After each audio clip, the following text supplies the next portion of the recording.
اور امام مالک علیہ رحمہ نے پھر ساری زندگی، حضور کا ادب تو حضور کا ادب ہے، حضور کی حدیث کا جس طرح ادب کیا، آپ نے باقاعدہ طور پہ اپنے خدام کو یہ حکم دیا ہوا تھا کہ جب بھی کوئی سوال کرنے کے لیے آئے، کیونکہ بہت بڑے عالم دین تھے، ہزاروں لوگ آپ کے پاس آیا کرتے تھے، پڑھا کرتے تھے، حدیث کا پورا ایک جو ہے درس و تدریس کا معاملہ شروع رہتا تھا، تو آپ نے اپنے لوگوں کو، شاگردوں کو یہ بات بتائی ہوئی تھی کہ جب بھی کوئی مجھ سے مسئلہ پوچھنے آئے تو اس سے تم نے پوچھنا ہے کیا کہ تریدون الحدیث، اور آپ کے یہ غلام پوچھتے تھے، آپ کے خدام شاگرد پوچھتے تھے کہ آپ حدیث کا مسئلہ پوچھنے آئے ہیں یا فقہ کا مسئلہ پوچھنے آئے ہیں؟ اگر تو کوئی کہتا تھا کہ فقہ کا مسئلہ پوچھنے آئے ہوں تو حضرت امام مالک وضو فرماتے اور اس کو جواب دے دیتے،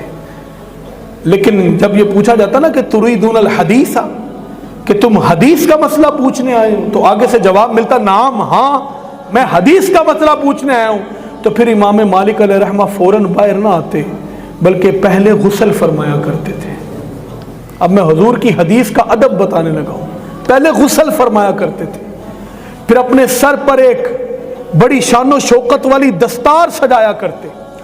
پھر نیا لباس پہنا کرتے، پھر جب مسجد نبوی میں جہاں پہ بیٹھ کے آپ درس حدیث دیتے وہاں پہ جب آپ کی کرسی رکھی جاتی تو آپ خوشبو لگایا کرتے، وہ باقاعدہ طور پر اس ماحول کے اندر وہ خوشبو لگائی جاتی، اس ماحول کو پورا معطر و معمر کیا جاتا، پھر حضرت امام مالک وہاں آ کے بیٹھتے اور کریم آقا صلی اللہ علیہ وسلم کی حدیث بتایا کرتے تھے۔ یہ حدیث رسول کا ادب ہے۔ اور حضرت عبداللہ ابن مبارک کہتے ہیں کہ میں حضرت امام مالک علیہ رحمہ کے اس مجلس میں مجھے بیٹھنے کا شرف و اعزاز حاصل ہوا کہ جہاں پر آپ درس حدیث دے رہے تھے، تو آپ کہتے ہیں کہ میں دیکھتا تھا کہ امام مالک جب پڑھا رہے تھے، حدیث مبارکہ بیان کر رہے تھے، تو اس وقت آپ کے چہرے مبارک کا رنگ بدل رہا تھا، بار بار بدلتا تھا، زرد پڑتا تھا، جس طرح جسم سے خون نچوڑ لیا جائے نا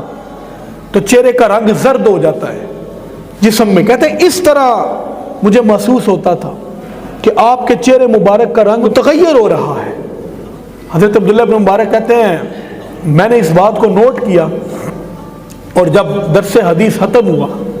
تو میں حضرت امام مالک سے جب ملا تو میں نے ان سے یہ بات کہی کہ حضرت آپ نے جب حدیث مبارکہ کا درس دیا ہے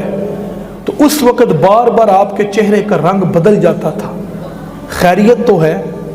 ایسے لگتا تھا جیسے کوئی پریشانی ہے اور بار بار چہرے کا رنگ بدلتا ہے۔ امام مالک نے فرمایا کہ مجھے پریشانی یہ تھی کہ جب میں رسول اللہ صلی اللہ علیہ وآلہ وسلم کی حدیث پڑھا رہا تھا تو ایک بچھو نے مجھ پہ حملہ کر دیا تھا جو میری آستین میں تھا، کتنی مرتبہ آپ نے فرمایا 16 مرتبہ اس نے مجھے جو ہے مجھ پہ حملہ کیا ہے۔ تو انہوں نے کہا 16 مرتبہ حملہ کیا ہے تو آپ اس کو پیچھے کر دیتے، آپ کپڑوں کو جھٹک دیتے، کیونکہ یہ تو جائز معاملہ ہے، جان بچانے کے لیے کوئی ایسا موذی جانور ہو تو آپ نے اس کو پیچھے کیوں نہیں کیا؟ انہوں نے کہا کیسے پیچھے کرتا، مصطفیٰ کریم کی حدیث پڑھا رہا تھا، کہیں ایسا نہ ہوتا کہ حضور اس کو پیچھے کرتا اور مصطفیٰ کریم کی حدیث کی بے ادبی ہو جاتی۔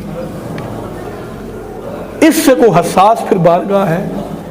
اس سے سخت معاملہ ہے، اور یہ انہوں نے کیا ہے جن کو ساری دنیا مانتی۔ ہم یہاں پر سلام پڑھ دیں، لوگ کہتے ہیں جی شرک کرتی ہے، حضور کی باتیں کر دیں محفل سے جا کے، لوگ کہتے ہیں جی بدعت کرتی ہے۔ تو ان لوگوں کو پھر کیا کہیں گے؟ یہ کہاں سے لائے؟ تو ساری زندگی پھر مدینہ شریف میں صرف کی ہے اور ایک حج کیا ہے، اور مدینہ شریف میں جب چلتے تھے نا، چلتے تھے، میں بھی تلیاں نبی دیاں چمدا جی میں ہندا خاک مدینے دی، میں راواں مل مل بیندا جی میں ہندا خاک مدینے دی، جتھے میرے نبی دا پسینہ پیا اوتے بوٹا گلاب دا سی اگیا، کدی قسمت میں بھی او پوندا جی میں ہندا خاک مدینے دی۔ میرے نبی قرآن سناندے سن، چپ بیٹھ صحابہ سندے سن، میں بھی گلاں نبی دیاں سندا جی میں ہندا خاک مدینے دی۔ تو یہ اپنی محبت کی بات ہے۔ امام مالک نے اپنی ساری زندگی میں کبھی مدینہ شریف کی گلی میں مدینہ شریف کی گلی کے درمیان نہیں چلے، جب بھی چلتے تھے تو بالکل دیوار کے ساتھ لگ کے دیوار کے ساتھ جایا کرتے تھے۔ تو کسی نے پوچھ لیا حضرت یہ معاملہ کیا ہے، آپ ایسا کیوں کرتے ہیں، آپ گلیوں میں درمیان میں کیوں نہیں چلتے، اپنے آپ کو کیوں خود سے جو ہے وہ مصیبت میں ڈالتے ہیں؟ تو آپ نے کہا میں ایسا اس لیے کرتا ہوں، یہ وہ گلیاں ہیں کہ جہاں پر میرے اور تیرے کریم آقا کے قدم مبارک لگے ہیں، میں دیواروں کے ساتھ اپنے آپ کے جسم کو رگڑ رگڑ کے اس لیے چلتا ہوں تاکہ میں گلی کے درمیان میں نہ چلوں، کہیں میرا پیر اس جگہ پہ نہ آ جائے جہاں پر محمد عربی کا قدم مبارک لگا ہوا۔ اس سے بڑھ کر کوئی ادب ہے؟ اس سے بڑھ کر کوئی تعظیم ہے؟